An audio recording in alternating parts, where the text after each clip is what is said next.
Today marks the start of National Caregivers Appreciation Week, and what better way to celebrate and mark this than to hear from one of the people who does this very important job every day. Brenda Lee O'Hara from O'Hara Senior Care Services joins us this morning to discuss further. Good morning, Brenda Lee. Good morning to you. Nice to have you here. Thank you for having me. So this is such an important thing. I think so many of us out there, either we have an elderly relative or we know someone who does, or invariably many of us will have to deal with this at some point. So it's so very important that we become more cognizant of this topic. So right off the bat here, for those unfamiliar with the actual definition of a caregiver, what exactly is it? So a caregiver is anybody who is taking care of, whether it be an elderly loved one or anybody with a special need. Right. And there are 65 million unpaid caregivers in this country that are taking care of an elderly loved one in their home. It really is important that we enhance this awareness, because these people really deserve to be lauded. They deserve a lot of credit, don't they? They do. And the toll that it takes really can be detrimental in many ways. Right. Mentally, physically, emotionally, it can take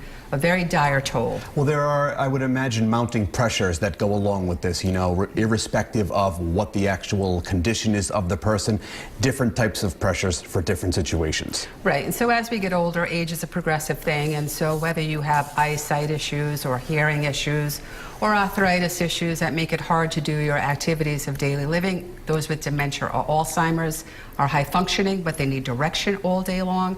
So it becomes tiring and a burden to us adult children. Right, and I think many of us out there, many adult children think, you know, I can do this. I want to take care of my parent and maybe an elderly aunt or uncle, but at some point it becomes too much, doesn't it? It does. It's like a vicious circle. It starts out with all good intentions, and then it becomes a burden because you're taking away from your other responsibilities, whether it's a spouse, a child, your grandchildren, and you know, your career takes a hit a lot of the times. It's very detrimental to those who still are working and have to work a 40-hour week, and they're taking time out.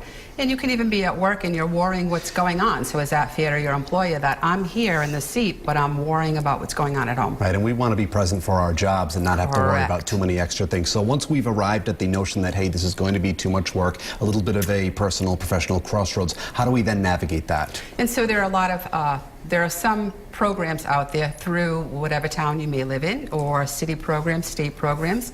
There are private caregivers that you can tap into if there is a need and you can, you know, afford or meet the certain qualifications for the programs that are available. And lastly here, if people want to avail themselves of your services, get in touch with you guys, how can they do that? They can look us up online at oharaseniorcare.com. They can call us at 401-345-1811, and our qualified staff of caregivers can provide a variety of ways to help people stay home safely. Well, we certainly thank you for all of the work you're doing. Certainly being able to put the spotlight on caregivers is an important thing, and we're happy to do it here today. Appreciate that. Thank you very much, Brenda Lee. Good to have you join us. All great things to keep in mind this week and throughout the days to come. Of course, if you guys would like even more info, as Brenda Lee just said, from O'Hara Senior Care Services, just head to our website, roadshow.com.